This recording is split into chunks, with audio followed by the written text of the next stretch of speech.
पिछले साल 2023 के 28 दिसंबर को कतर की एक अदालत ने भारतीय नौसेना के 8 जवानों को मौत की सजा सुनाई थी। इसके बाद 8 भारतीय नौसेना के दिग्गजों को दोहा की एक अदालत ने रिहा कर दिया है और 8 में से 7 जवान अब भारत लौट आए हैं। इसे भारत की एक बड़ी कूटनीतिक जीत के रूप में देखा जा रहा है। विदेश मंत्रालय ने सोमवार को जारी किए गए एक बयान में कहा है कि 8 भारतीयों में से 7 नागरिक वापस भारत लौट चुके हैं। वे जासूसी का आरोप झेल रहे थे, उन्हें मौत की सजा सुनाई गई थी। भारत के अनुरोध पर उनकी सजा को कतर के अमीर ने पहले ही कम कर दिया था और उम्र कैद में बदल दिया था। अब विदेश मंत्रालय ने बताया है कि उन्हें रिहा कर दिया गया है और इसमें से 7 पूर्व नौसैनिक भारत भी लौट आए हैं। इसे भारत को एक बड़ी कूटनीतिक जीत मिली है। विदेश मंत्रालय ने कहा कि भारत सरकार कतर में हिरासत में लिए गए दहरा ग्लोबल कंपनी के लिए काम करने वाले 8 भारतीय नागरिकों की रिहाई और घर वापसी को पॉसिबल करने के लिए कतर राज्य के अमीर के फैसले की सराहना करते हैं। भारत लौटे पूर्व नौसैनिक अधिकारियों में से एक ने कहा कि प्रधानमंत्री नरेंद्र मोदी के हस्तक्षेप के बगैर उनकी रिहाई संभव नहीं थी। उन्होंने दिल्ली एयरपोर्ट पर लैंड करते ही भारत माता की जय के नारे लगाए। ये सारा मुद्दा आखिरकार है क्या? क्यों इन पूर्व नौसैनिकों को मौत की सजा सुनाई गई थी? एक कंपनी थी अल दहरा ग्लोबल टेक्नोलॉजीज और कंसल्टेंसी सर्विस।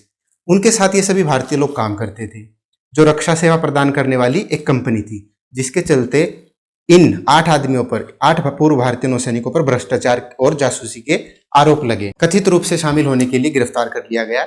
जब यह बात जग जाहिर हुई थी, तब ना तो कतर एडमिनिस्ट्रेशन और ना ही भारत सरकार ने ही उन अधिकारियों के खिलाफ आरोपों को सार्वजनिक किया। जब मौत की सजा की खबर ने वैश्विक सुर्खियां बटोरी, तो भारत ने इसे चौंकाने वाला फैसला बताया और मामले में सभी कानूनी विकल्प के साथ जाने का फैसला किया। भारतीय नौसैनिकों के 8 पूर्व कर्मियों में से captain Navjot Singh Gill, captain Saurabh Vashisht, captain Purnendu Tiwari, captain Virendra Kumar Verma, commander Sunagar Pakala, commander Sanjeev Gupta, commander Amit Nagpal और नाविक राकेश शामिल है। नुपुर शर्मा जैसे मामले पर विरोध और फिर पूर्व नौसैनिकों को फांसी की सजा, इन दोनों मामलों के बाद कतर भारत के संबंध में खतरा बढ़ गया था। लेकिन अब जिस तरीके से पूर्व नौसैनिकों की फांसी की सजा कम हो गई थी, उसे भारत की कूटनीतिक उपलब्धि के तौर पर देखा जा रहा है। इधर विपक्ष की पार्टियां इस मामले को लेकर लगातार केंद्र सरकार को घेरती रही है। वैसे कतर सरकार ने इन 8 नौसैनिकों के खिलाफ लगे आरोपों का खुलासा नहीं किया।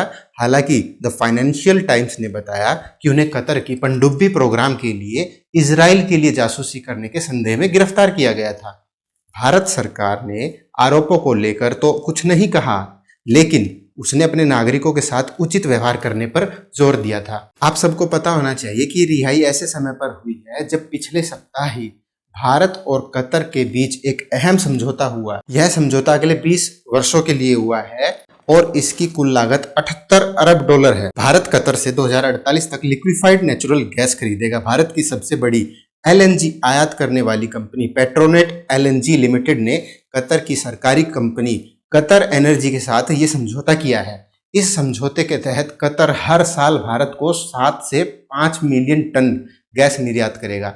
इस गैस का इस्तेमाल CNG में बदलने के लिए किया जाता है। अब कुछ विपक्षी लोग इसे गिव एंड टेक के रूप में भी देख रहे हैं, पर क्या फर्क पड़ता है? अगर यह किया भी है तो हम वैसे ही गैस और ऑयल के लिए दूसरे देशों पर डिपेंड रहते हैं। तो क्या हुआ यदि गैस खरीदने का कॉन्ट्रैक्ट हमने कतर से कर लिया? तो आज की वीडियो आपको कैसी लगी? आप अपनी राय कमेंट बॉक्स में दे सकते हैं और ऐसी वीडियो के लिए चैनल को सब्सक्राइब कर सकते हैं। जय हिंद।